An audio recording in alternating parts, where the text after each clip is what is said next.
Very good evening to you. Welcome back to the Hot Seat program with me, Chaturanga Hapuarachi, filling in for Mr. Farah Shaukat Ali, of course. Today's topic of discussion will be the elections at Sri Lanka cricket and the impact it has on the game. To discuss this topic, I have here with me the former CEO of Sri Lanka cricket, Mr. Ajith Jayasekara. Good evening, Mr. Ajith Jayasekara. Good evening. How are you doing? I'm fine, thank you. Sir, the 3rd of January will be a decisive day for Sri Lanka cricket. Yeah. Will it be a decisive day? It would be. It would be. And why do you think so? Well, we are getting very close to the deadline that the ICC has given to us to have an elected body instead of a government-appointed body. So, on that score, it would be a very decisive day, very close to the deadline. And besides that, the administration, an administrative change is required now to take the game forward from where it is. So, sir, 66 individuals contesting for 27 posts. This is something, it's a large-scale voting election that is going to take place. Can you give me a brief about what's going to happen at the Sri Lanka cricket elections? How this will affect your administration? Well, you have an executive committee who will be appointed from at this election. Although you say 66, it's in 2 teams. Basically in 2 teams, there are 7 main office bearers. That's the president, 2 vice presidents, secretary, assistant secretary, treasurer and assistant treasurer. Those are the 7 main office bearers. Then you get representatives from controlling clubs, employment associations and so on. So you generally have an executive committee of about 23, 24. You also have 2 schools reps and a rep from the Ministry of Sports.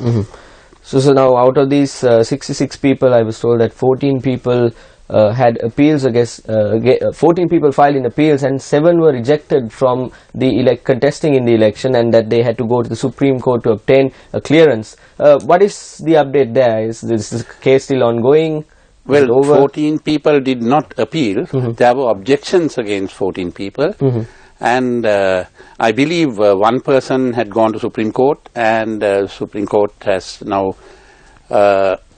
given advice to the Sports Ministry that to let all these people contest. So everyone who filed in their nomination papers will be contesting. Right, so now 4 people contesting for the top spot. Do you think each individual has obviously their advantages and their disadvantages? Do you want to think of a person who is the suitable person to become the chairman of Sri Lanka cricket? Well, that's my personal opinion. I have worked under him for so long, and I would say it's Nishantha Ranatunga. Right. Now, you as the former CEO of Sri Lanka cricket, you were involved in many good things. We know that you were also involved in the Sri Lanka Premier League matches that were happening. Yes. What was your role like when you were at Sri Lanka cricket? I was the CEO from 2009 to 2013, and subsequently I moved over as the director of the Sri Lanka Premier League because we held the first version of the Sri Lanka Premier League in 2012. And it was a tremendous success. We had the cricket board made a net profit of 289 million rupees. We sold the 7 teams for a total of $30 million to be paid over a 7-year period. Then it became a specialized task to handle that separately. So once I relinquished my duties as the CEO in March 2013, I was appointed director of the Sri Lanka Premier League.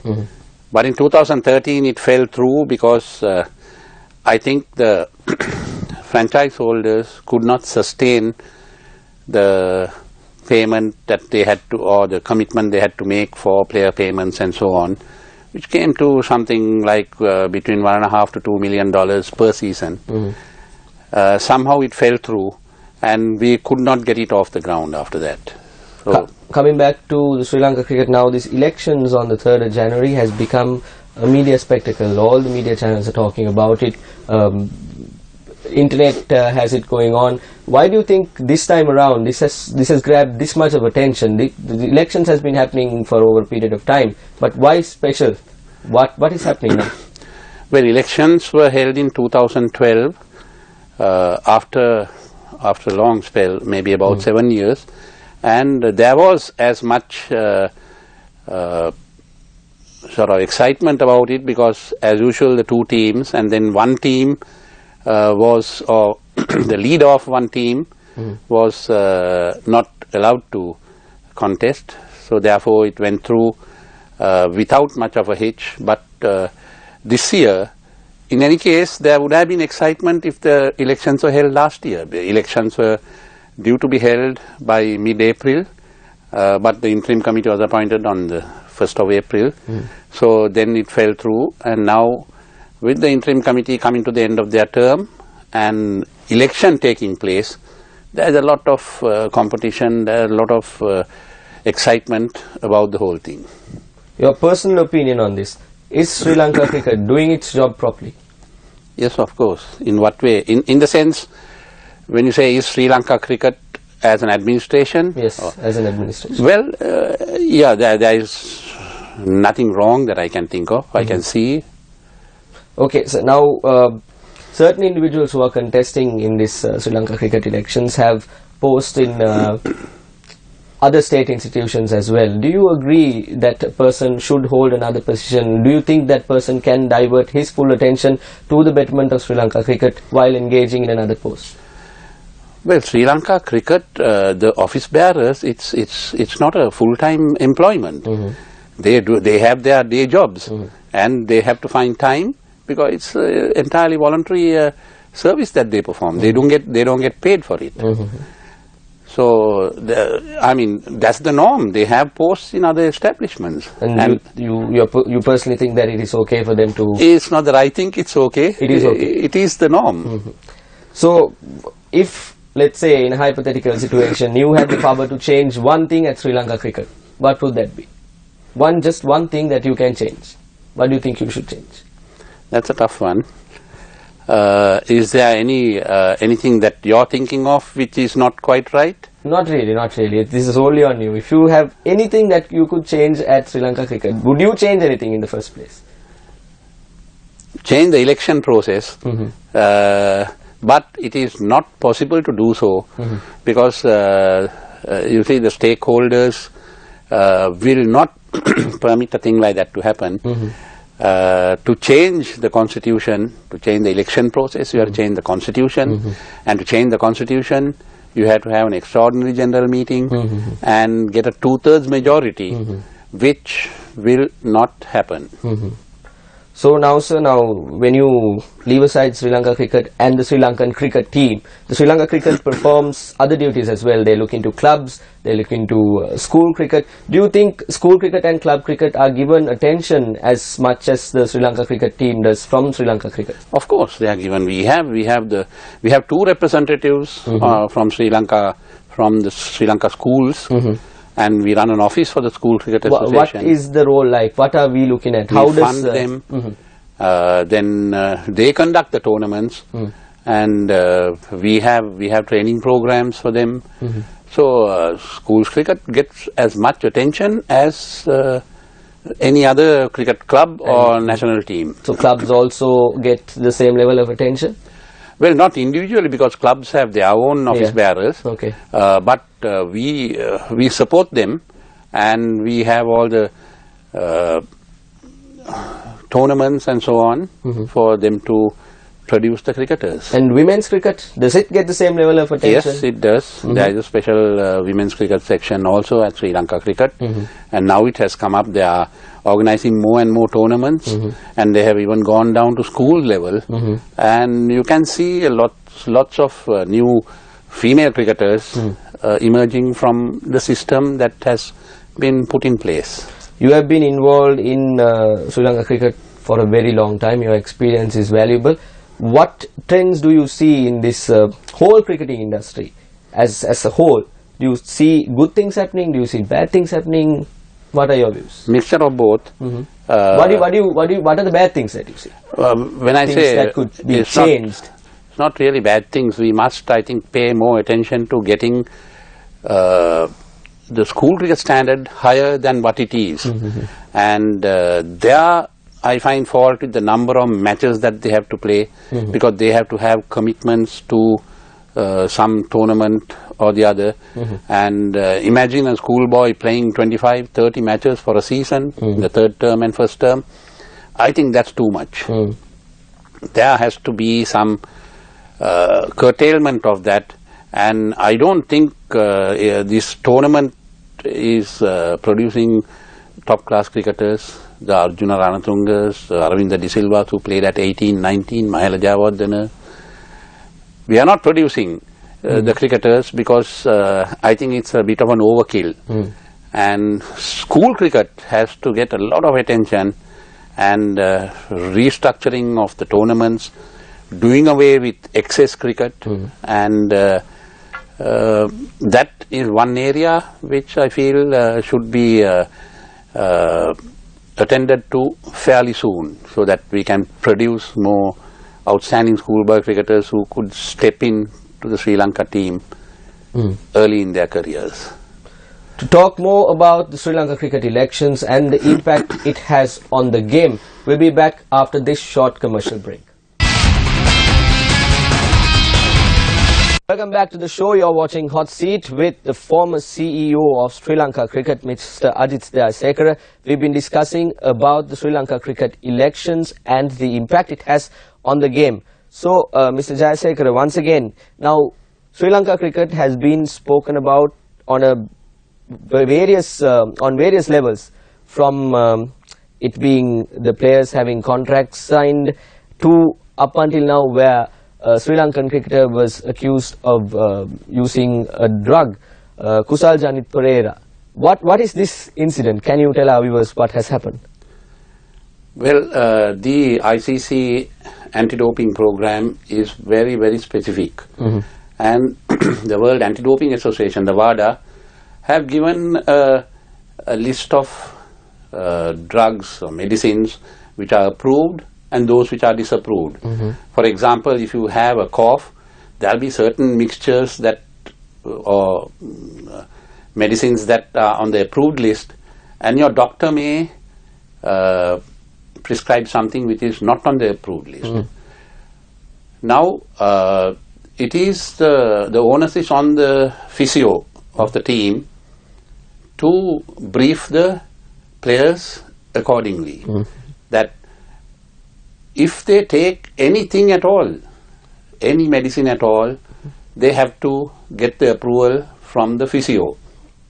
And sometimes medically, if you are prescribed something which is not on the approved list, then you have to get approval from the ICC and the WADA. They give what is called a TUE, therapeutic use exemption. So obviously this has not happened. He has taken what he has taken without telling anyone. Now, we had an anti-doping official. He was a young physio stroke trainer called Dr. Arjan Nallaya, who was carrying out a very good program. He was in close liaison with the ICC anti-doping team, with the Sri Lanka anti-doping team. He was carrying out educational programs for the players, carrying out tests, random drug tests, even in domestic cricket. But unfortunately he left us and went abroad, and I do not think Sri Lanka cricket has taken this too seriously, and they may have appointed someone, but I don't know whether he has performed his task well enough, because they do not seem to know when this test was taken and what the drug is also. Right. Because the coach says that it was taken during the Pakistan tour, which was refuted by the ICC. It was taken just before the Galle test match against West Indies. So they do not know what is happening, which is a sad thing. And you have to keep the players informed that they should not take any drug without getting the approval of the physio. There was a confusion about him receiving a 4-year ban as well. Is this true or? No, he has not received a ban. There has not been a hearing as yet. And there what should be should have been told is that doping offences carry a 4-year ban, maximum sentence of 4-year ban.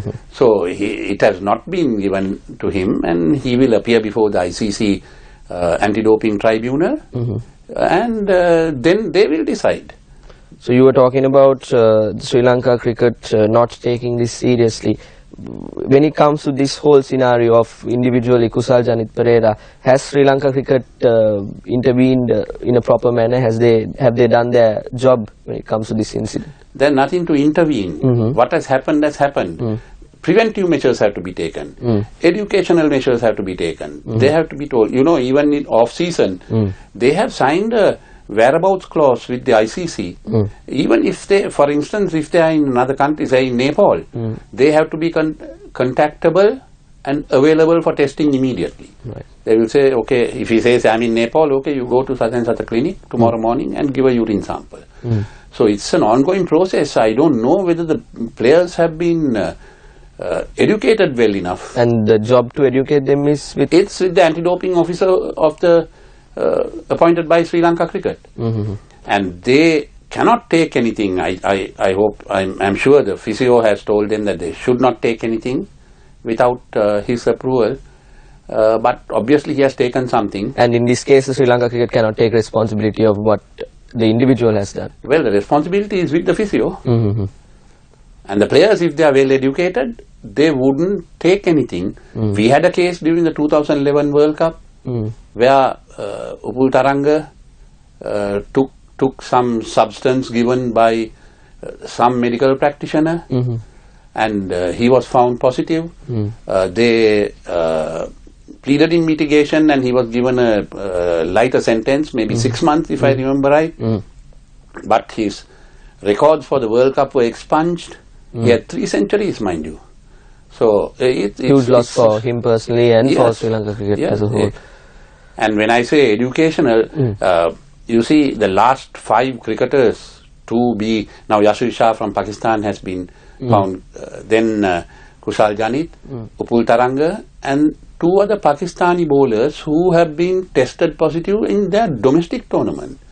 So you can see how seriously the countries need to take it, and I do not think we are taking the measures needed for that.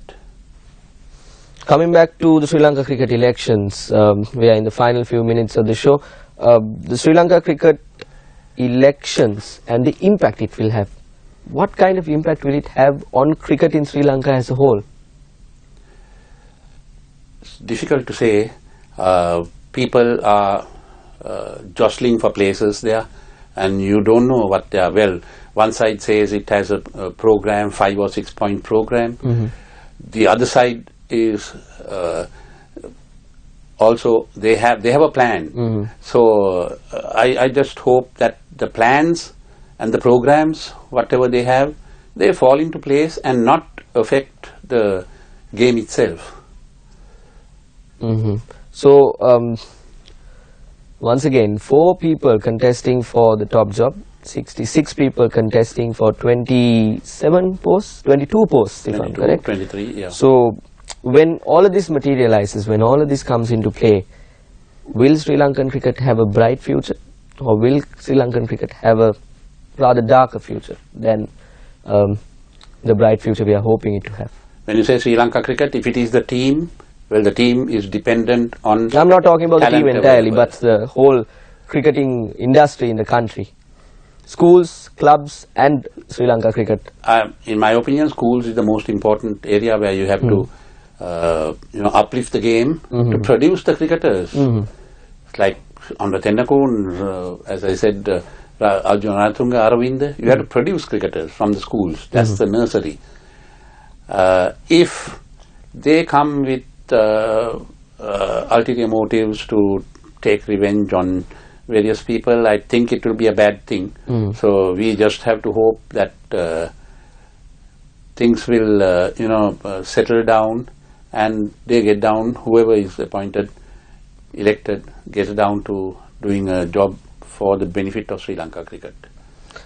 Earlier on in the show, I asked you what you will change at Sri Lanka cricket if you were given the opportunity. Would you change the fact that school cricket is not given prominence? Would you change that fact? Well, the people know, everyone knows, and I think they have given in their plans, one of the top priority plans they have is to give more attention to schools cricket. And we have to take schools cricket under the control of Sri Lanka cricket, not under the Schools Cricket Association, which is foisting on them various tournaments which are meaningless. I think you have to go back to the old system where you don't play for points, you don't play tournaments, but you play your traditional matches which are strong enough with strong opposition. And I feel that Sri Lanka cricket should take more control of schools cricket out of the hands virtually of the Schools Cricket Association. So sir, earlier you said out of the 4 names I've mentioned that are contesting for the top job, you mentioned one particular name, Mr. Ranatunga, Nishantha Ranatunga. If I may ask, why Nishantha Ranatunga? He has been associated with Sri Lanka cricket since 2009 and a couple of years before that also, but since 2009 he has been the secretary of the interim committee of Mr. D.S. De Silva, and then the elected body headed by Mr. Upali Dharmadasa and Mr. Jayanta Dharmadasa too. He has a lot of experience.